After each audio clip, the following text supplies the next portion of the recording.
The unmistakable sound of working horses in their stable yard. Good morning and welcome to Hook Norton, a small thriving village in Oxfordshire, not far from Banbury and a few miles north of the main belt of the Cotswolds. And specifically Hook Norton Brewery, which is home to these magnificent Shire horses. A brewery with stables attached can only mean one thing: local pub goers enjoying a horse-powered pint. Let's find out more from the brewery's head coachman, Nick Carter. This is Balmoral. Balmoral is a 6-year-old working Shire horse. He's a dark bay with 4 white feet. He's been in work now for a year and a half and is one of our main working horses. He's responsible for delivering the beer to our pubs alongside Brigadier, his colleague here. He's a bright bay. He stands our biggest at 17 free hands. And then rising up through the ranks, we've got this lad here, Cromwell. He's a rising 4-year-old who's only just started his training. And really inquisitive, because he's biting my coat and he wants to eat my microphone. Yeah, he'll chew on anything. He's picked up a few people by hoods previously. Tell us a bit more about the work they do. So their main role here at Hookie is delivering our beer. So we're one of 2 breweries in the country that still deliver by horse-drawn dray. Just 2? Just 2. So it's ourselves and Sam Smith up in Tadcaster. We've moved into one of the boxes here, so we're surrounded by hay and bales of straw. Alistair Mills is the drayman. You've been here about 4 years, I think, haven't you? Yeah, it'll be 4 years in February. I've been working with the boys. He's the head coachman, you're the drayman. Tell me about drays. A dray is a traditional brewery vehicle. Should have 4 wheels of even size. Our everyday dray is a flat-sided dray, so we can roll barrels off the side nice and easily. But I think being a horse-drawn drayman delivering beer I'm up there with some of the rarest jobs in the country, I think, now. And we've got a job of work to do today as well. Yeah, so we need to go and deliver some beer today. So we'll be heading down to the Pear Tree for their weekly beer delivery. Somehow appropriate that we're spending Christmas in a pub called the Pear Tree. I don't think there are any partridges, but there's definitely a pear tree. There's actually 2.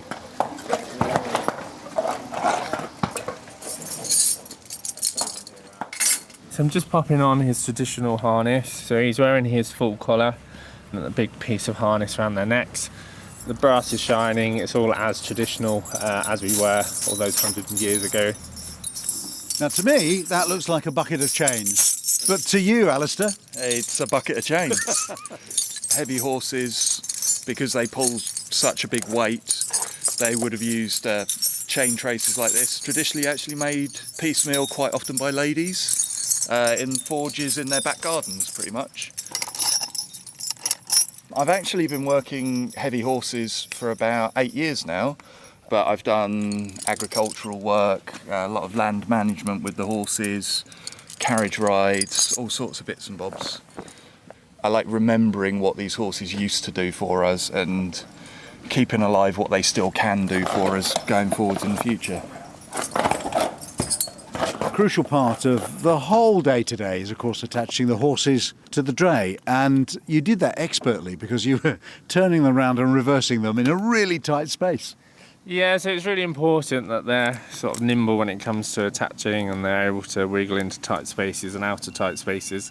Single shaft at the front of the dray, and then you basically attach the chains to that. Yeah, absolutely. So we've got a pole running up the middle, which is for a pair of horses.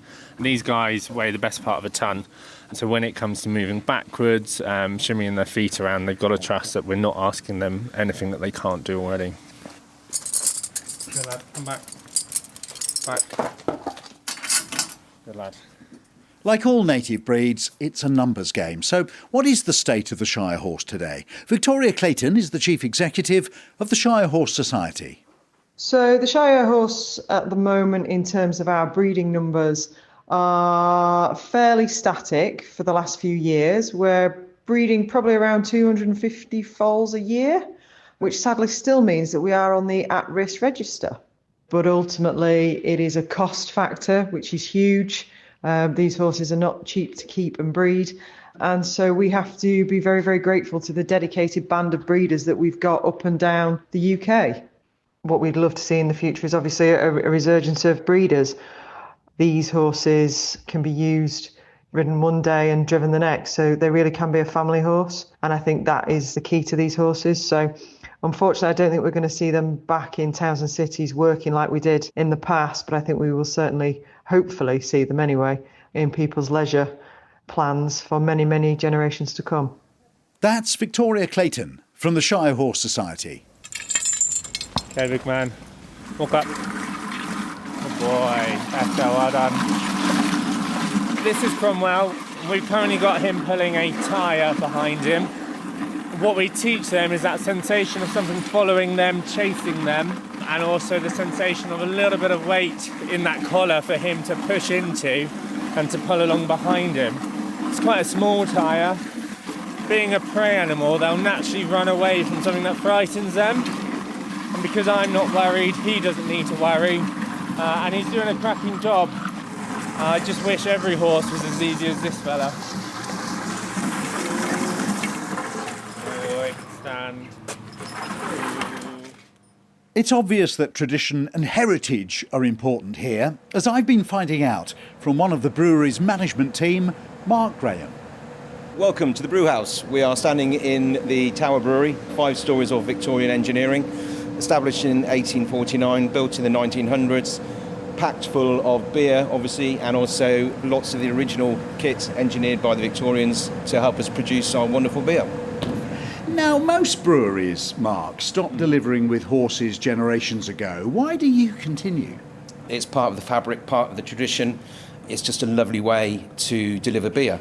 But it was uneconomical for your rivals to deliver beer by horse, so how do you make it work? Breweries make decisions based on numbers. I think we make decisions here a lot of times, certainly on numbers, but also on, heart. And, we've got 30-odd pubs that we have, so they go out to them and give support to the pubs and the people. Does your accountant ever say a lorry doesn't need to be fed and stabled? Thankfully not. She is a very big fan of the horses, which again probably helps. Every company makes different decisions on what they want and what they should have. And it is just far more romantic listening to the sound of horseshoes on cobbles going down Brewery Lane than it would be a big truck. Now, if I go through this door, it says FR here, so that's the fermenting room? Fermenting room, yeah. This is where the magic happens. So this is where the liquid ferments, obviously, and then turns into beer. What percentage of your sales occur between the beginning of December and the end of the New Year holiday? I say across the piece, so the brewery, the pubs, probably 20-30%. So almost a third of your business is dependent on Christmas? Pretty much, yeah. And obviously this time of year, the horses are key, delivering the beer. Rather than once a week, it's probably 2-3 times a week. Last year, in fact, Brigadier actually saved Christmas because he went off to a local Christmas tree farm and dragged a Christmas tree back for us. So that was a lovely thing to be able to do and have a bit of fun with them. Mark Graham. And the moment's arrived. Absolutely. Let's go deliver some beer. Okay, boys, walking on. Yeah, a lovely view from up here as well. Morning. Passers by. It's quite a sight, isn't it? Yeah, it is. I've never seen it before. I'm not from here, so it's nice to see it. Where are you from? From Cardiff. They do have heavy horses in Cardiff, I know, I've seen them. They do, but right in the middle of the city, you don't see many walking around through the lanes. Nice to see you. Merry Christmas. Merry Christmas. Another onlooker. What do you- Yes, oh, it's lovely, isn't it? You can't beat it. It's really special, yeah. It's just nice to see traditional things that have happened for years and years, and that not everything in the world is changing quite so quickly. Nick, let me ask you about animal welfare. How do we know that the horses are being treated well?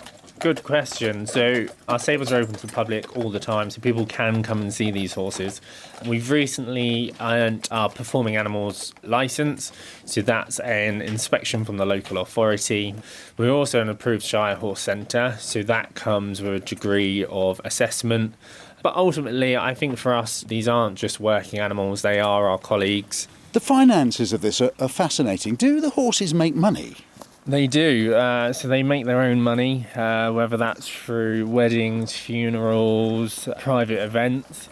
We also then work with a number of different sponsors, which all just helps keeps costs down, really. We've just arrived at the Pear Tree Inn. We're going to drop the barrels off. I'm going to grab my bits and pieces No, I know a sack barrow when I see one. Yep. Do you know the pig though? I don't think I do. This is the pig. The pig is a bump mat because they've got such a drop off the back of the dray. We don't want our barrels hitting the ground and smashing and spraying beer everywhere, so we drop them onto the pig. Shorthand for a soft landing. Yes, yes indeed. It saves me a gym membership, keeps me in trim. It's an odd sight, Alistair, because you've got your proper coat on, you've got collar and tie and a bowler hat. It's the uniform for the job, isn't it? You can't come out in t-shirt and shorts when you're working with such beautiful animals. You'd be doing the horses a disservice, really, wouldn't you? You're very smart. Thank you. You've got a pint in your hand. What is that? This is our 12 days, our Christmas porter. The boys have just finished their delivery, so they're going to have a little drink. It's lovely to see a well-appreciated pint, isn't it? Oh, definitely, definitely. They've worked hard, they've earned it. I mean, who am I to say no? Well, it's high time we actually went inside the pub. It's a tough job, but someone's got to do it, I suppose. Can I trouble you for a pint of Off the Hook in a handle, please? The manager here is a former farmer, Bethan Dennick. We are incredibly lucky here in Hook Norton. The dray horses used to go past the front of my house, and I remember first looking out the window a week after I moved in thinking, wow, this is incredible. And I actually thought, like a lot of things in life, that I would get used to it and I would take it for granted, but I never did, and I still don't now. We know times are tough in hospitality. Is it good for business to have your beer delivered this way? Very much so. When people book rooms or are ringing up to see whether we've got any events on, we always highlight the fact that the dray will be coming down at lunchtime on a Thursday. And often we have people that stay overnight on a Wednesday night, will go and have breakfast down the road, and they'll come back specially to see the horses and never get bored of it, never get complacent about how lucky we are. Well, in the corner of the bar here, Nick and Alistair having a Christmas drink. There are some old Christmas traditions around working horses. Have you ever heard of any? Not that I've heard of, no.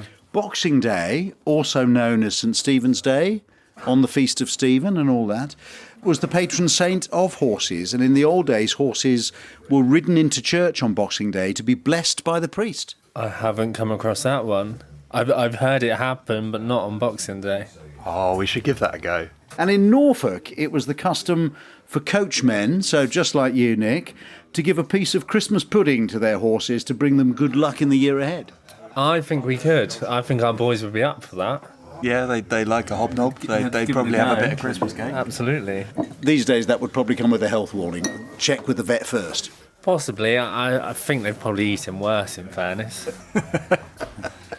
And final question, what are your plans for Brigadier, Balmoral and Cromwell in 2026? Keep pushing, promoting the working horse, bring Cromwell up through the ranks, hopefully find a fourth to come on board and join us, and keep growing and carrying on traditions. Yeah, I think he should be out delivering hopefully by the end of next season. That would be really nice to see, and then a fourth horse would just round things out really nicely. Well, best wishes for the rest of the festive season. Thank you very much. Thanks to Nick, thanks to Alistair, but most of all, thank you to the Shire Horses.